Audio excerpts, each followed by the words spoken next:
ሴት ልጅ በኃይለኝነት አትገዛም። ሴት ልጅ በፍቅር ነው የምትገዛው።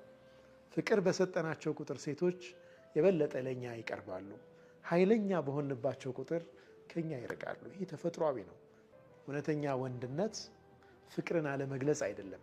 እውነተኛ ወንድነት ኃይለኝነት አይደለም። ነብዩ ሰለላሁ ዐለይሂ ወሰለም የወንዶች ወንድ ነበሩ፣ ጀግና ነበሩ። ግን ደግሞ በፍቅር ደግሞ ታች ወርደው ለሚስቶቻቸው የዛ አይነት ፍቅርን ያሳዩ ነበር።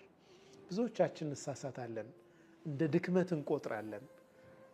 ማፍቀርን፣ ዝቅ ማለትን፣ ራስን መስጠትን ከወንድነት ተጻራሪ አድርገን እናስባለን። ግን እውነተኛ ወንድነት ጠንከር በሚባልበት ቦታ ላይ ጠንከር ማለት፣ ቤት ውስጥ ደግሞ ያ አይነት የፍቅር ሐያት መምራት ነው። ሴት ልጅ በኃይለኝነት አትገዛም።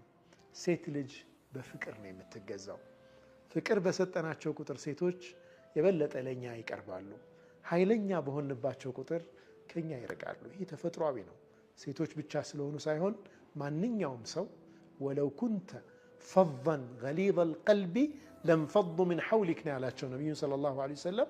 አላሁ ስብሓነሁ ወተዓላ አንተ ኃይለኛ ደረቅ ብትሆን ኖሮ ከዙሪያ ብትን ይሉ ነበር፣ ሰሓቦች አይቀርቡም ነበር። ወሕይ እየወረደላቸው ብዙ ተአምር አላህ ስብሓነሁ ወተዓላ እያሳያቸው ኃይለኛ ብትሆን ኖሮ በዙሪያ አይሰባሰቡም ነበር ይላቸዋል። እኛ ደግሞ ትንሽ ኃይለኝነት ይበቀናል ሰዎችን ከኛ ለማራቅ። ነገር ግን ዝቅ ማለት፣ በፍቅር መቅረብ ትዳራችንንም ያሳምራል፣ ማንኛውንም አይነት ሪሌሽናችንንም የተዋበ ያደርጋል ማለት ነው። ወሰለላሁ ወሰለም ወባረከ ዐላ ሰይድና ሙሐመድ ወዐላ አሊሂ ወሰሕቢሂ ወሰለም።